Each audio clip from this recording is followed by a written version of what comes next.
las medidas que se escucharon en el día de ayer. Tampoco.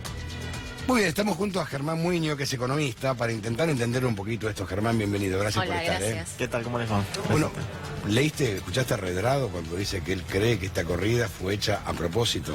Bueno, yo no podría decir si es a propósito o no. Lo que sí sé es que el Banco Central tenía las herramientas para el lunes tener una reacción, porque era obvio, era esperable la reacción del mercado financiero en ese sentido, y no hizo nada para frenarlo. O sea, para que un Banco Central tiene 65.000 millones de dólares de reservas, si lo único que va a hacer es mirar por la pantalla, mirar por el monitor cómo se evalúa la moneda nacional, ¿no? Entonces, puede ser que haya sido profeso o no, realmente es difícil saberlo, tendríamos que ser psicólogos, conocer esa cocina, pero lo cierto es que el Banco Central, lo único que hubiera esperado que el día lunes tuviera una reacción mucho mayor o incluso un feriado cambiario para dictar una serie de medidas regulatorias, y recién el día miércoles aparece con regulaciones.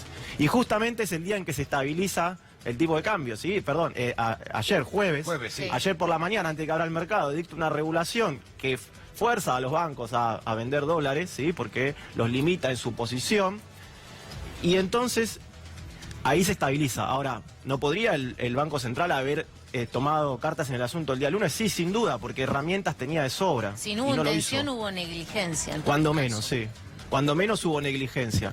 Cuando menos, si no es seguir atados al manual del Fondo Monetario de que el precio del dólar tiene que definirse por el libre juego de la oferta y la demanda. Y eso en un país monetario como la Argentina es gravísimo, porque sabemos que eso después se traslada a precios, entonces sabemos que eso va a perjudicar al conjunto de la sociedad y particularmente a los que menos tienen, ¿sí? Ahora, la pregunta que uno se hace es, estas medidas que se adoptaron, ¿no? El IVA en los alimentos, que agregamos son fideos, polenta, yerba mate, mate cocido, pan, leche, aceite mezcla. mezcla y aceite. Este IVA en los alimentos, ¿cómo puede impactar realmente en la economía real? Bueno, ¿O es difícil controlar el IVA? Ahí hay una cuestión. Por un lado, como ustedes mostraban, en la plataforma del Frente de Todos está la eliminación del IVA a la canasta de alimentos por una cuestión de justicia distributiva, ¿sí? Si uno va a pensar a quién le va a cobrar impuestos, si le va a cobrar a los que menos tienen, no es lógico. Ahora, si uno va a pensar que eliminar el IVA en esta coyuntura va a significar una baja en los precios, claramente no, ¿sí? Claramente no. Primero que ya hay varios de esos productos que tienen alícuota reducida, es decir, del 10,5. Con lo cual en el precio final representaría un 9,5. Como por ejemplo el pan. Sí, el pan. Ahora, si tenemos en cuenta es el 10,5 esto, ¿no? El 10,5 que sobre un precio final es 9,5. Ahora, si tenemos en cuenta la dispersión de precios que hay en la economía argentina, ¿sí? Podemos encontrar que un kilo de pan en una panadería o en otra tiene una variación mayor a eso. Sí.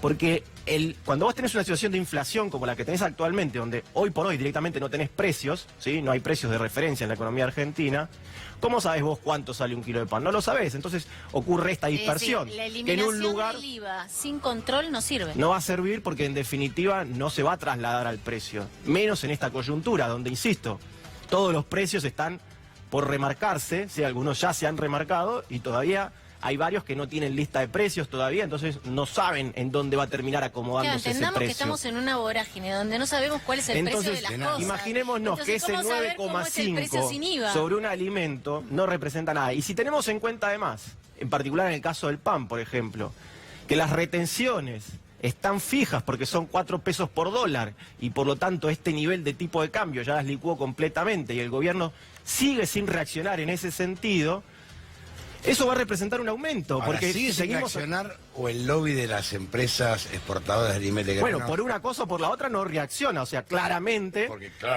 representa esos intereses. Recordemos que el año pasado ocurrió lo mismo, en plena devaluación en el mes de agosto, se planteaba, tienen que aumentar las retenciones y tienen que generalizarse las retenciones a las demás alimentos que se exportan. El gobierno decía que no, el presidente Macri dijo, las retenciones son un mal impuesto, y después presionado por el Fondo Monetario Internacional, o sea, fíjense al punto que llegamos, el Fondo Monetario corriendo por izquierda al gobierno de Macri.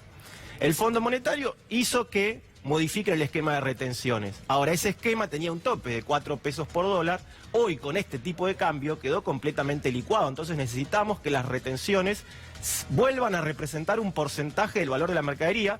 Si no desacoplamos el precio internacional del doméstico, la harina, que ya está subiendo, va a subir aún más, y el pan entonces va a ser realmente inaccesible para las familias argentinas. Por izquierda del gobierno. En aquel momento sí, y hoy el gobierno, en teoría el fondo nuevamente le exigió que modifique el esquema de retenciones y el gobierno sigue diciendo que no, pese a los rumores iniciales, ¿no? El ministro o el secretario de gobierno de Agroindustria salió a decir que no se iba a modificar el esquema de retenciones. Que es el núcleo duro, es el votante duro. Ahora, y fijémonos, todas estas medidas heterodoxas que se tomaron o que representan algo en el bolsillo de los argentinos, tienen un costo fiscal y sin embargo no están tomando ninguna medida para recaudar ese dinero como podrían hacerlo con las retenciones.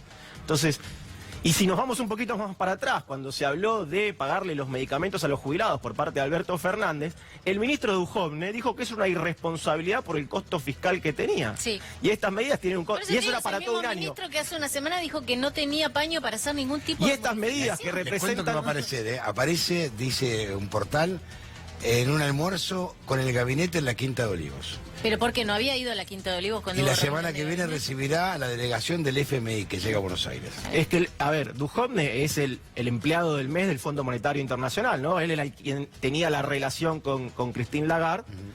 Y claramente que Duhovne hoy esté haciendo estos anuncios sería hasta disparatado para la imagen del gobierno, porque el Fondo Monetario es el corresponsable de esta situación económica en la que estamos hoy los argentinos y las argentinas. Y fue el fondo, las recetas del fondo implementadas por el gobierno son las que nos trajeron hasta este lugar. Entonces, ahí claramente Duhovne es uno de los principales responsables de esa cuestión, ¿no? Que es quien sugirió ir al fondo y quien hizo toda la relación con el Fondo Monetario. Germán, muchísimas gracias por venir. Gracias, no, por muy favor, amable. gracias a ustedes. Nos vamos un